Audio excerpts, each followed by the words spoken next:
Let's see if this is working. This legitimately might be one of our quickest Ring of Honor reviews. I'm not going to say it was going to guarantee it being it, but it has the chance for it to be. Okay, believe that everything is working. As we are here for Ring of Honor TV review, episode number 114. Now, I won't spend as much time complaining and ranting like I did last week. But this should have been a Supercard of Honor preview. But, again, that event has been postponed until July. And we get nothing tomorrow. We get nothing on Friday, which I'm still bummed about. Maybe I'll get over it. Maybe I won't. Who if it does, Time will tell. But that being said, we have this episode of Ring of Honor on Honor Club. It's only 45 minutes long, and a first in this series. I will say this is a guaranteed first. Only one page worth of notes. We have 4 matches. If you also want me to give you like a shortened version, the women's matches on the show carried and were the noteworthy things to happen. So let's quickly go through this 114th episode of Ring of Honor on Honor Club. We did start it off with a recap video talking about Bandito retaining his Ring of Honor World Championship against Drew Lisico this past weekend on Collision Playoff Palooza.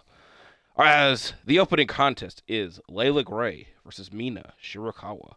It's been in the news lately due to her free agent status. Make it a pit stop or maybe a permanent stop here on Ring of Honor. Who knows? But she had to face Layla Gray in this opening contest. Back and forth start goes Gray's way after a sling blade and a neck breaker. Then Shirakawa lands her own sling blade, this one being off the top rope, and it gets a 2 count. Soon after, she was able to apply a figure 4 leg lock, which Layla Gray could not get out of, and Mina Shirakawa won after Gray tapped. They did keep making note of Layla Gray being in the women's pure title tournament, so I'd imagine that's why the submission finish happened. It also doesn't really bode well for her chances, considering this is not even a pure rules match, and she lost. But this just over analyzation. Mina Shirakawa won the opening contest. The next matchup is a 6-man or trios match involving Johnny TV in the MXM collection versus Rosario Grillo, who competes frequently here and is still a difficult name to say, and Cameron and Alan Russell, who are both twins. Mansoor and Grillo start the match off after the Code of Honor, but it was a tip-touch Code of Honor, so still Code of Honor in my eyes, as MXM and Johnny dominate the matchup with frequent tags happening.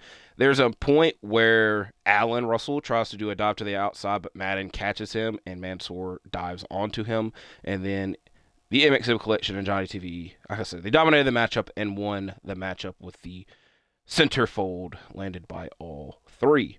Now, another women's match. Again, I already spoiled it for you. Other women carried this episode. Of Ring of Honor. And this involved a women's TV title match, which I will more than likely put in the thumbnail of this video. Red Velvet versus La Catalina. This has been building up for quite a while, as Catalina defeated Taya Valkyrie a couple weeks ago to earn this title shot. Red Velvet competed last week in a match, and then Catalina came out afterwards, so here the match is itself. We get frequent roll-ups from both early on, and the match spills to the outside where Catalina is pushed into the ring post and damages her knee, which plays into effect for the rest of the match. She powers through for the most part, including a Busaiku knee, a cannonball, and a fisherwoman suplex, all getting a 2 count. Then Velvet lands the Stir It Up Shining Wizard for a 2 count. And then Catalina lands a shotgun drop kick, but Velvet lands a top rope suplex and follows it up with a half Boston Crab, with Catalina's knee still being damaged and eventually tapping out, so Red Velvet successfully retained. As our main event, as much as I wish that I was joking with y'all, if y'all were here last year for these ROH TV reviews, which I hope that you were, but you might not have been, there was a rivalry involving Serpentico and I don't even really relive it, and I'm struggling to get the words out. But Serpentico and Angelico of the Spanish Announce Project, and Griff Garrison and Cole Carter with Maria Kanellis accompanying them. And it went on for months. I think at least 6 months, maybe even longer. Essentially, Garrison and Carter stole Serpentico's mask and wouldn't give it back, and it just went on, and I hated it. And when it finally ended, I celebrated it. I was like, hooray. Now this rivalry is renewed in our main event matchup, being these four men competing against each other one more time. And it crazy enough, again, isn't the damn main event of the match, the show. What are we doing here? And Angelico Serpentico versus Cole Carter and Griff Garrison once more. But again, there is a bit of change because Carter and Garrison are not aligned with Maria anymore. They're aligned with the Frat House. And the Frat House tossed their red solo cups, which you can interpret what was in them, at the Spanish Announce Project, and we get no code of honor between these two sides, which didn't really expect that to happen anyways.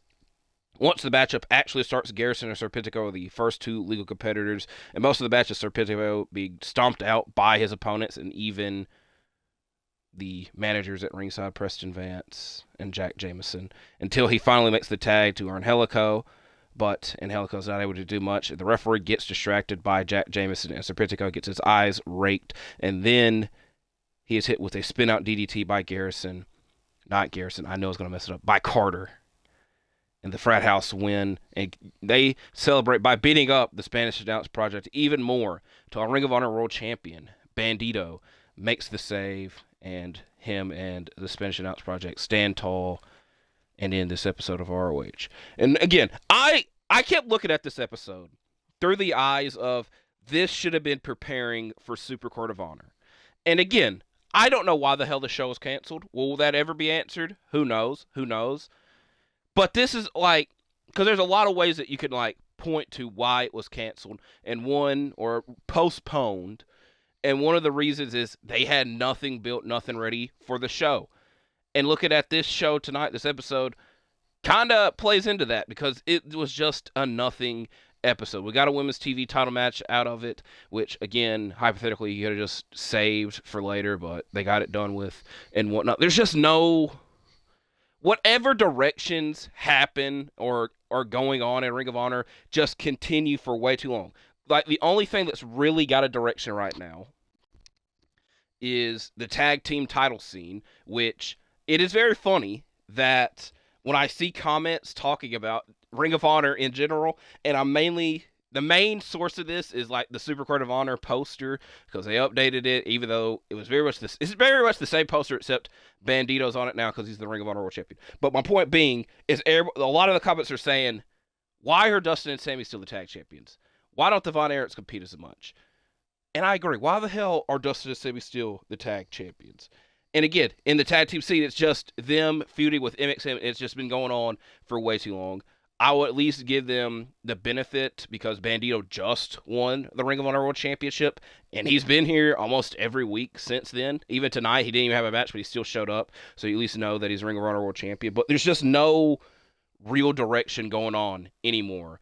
And the ones that you could like consider, and I'm going to say that in quotations, consider our direction, go on for way too long and end up being disappointing. So... a bit of a salty AHS rules the past 2 weeks on the Ring of Honor TV reviews. And, it was wishful thinking, but I was like, they should make this a special edition episode. Nothing special at all. So I'm going to quit ranting and complaining in y'all's ears and hope that next week is a great episode. You know what I'm actually going to do? I'm going to look up to see if anything has been taped. That'll be the determining factor. Because a lot of times I don't like being spoiled. Sometimes I get spoiled, but I don't normally go out of my way to get spoiled.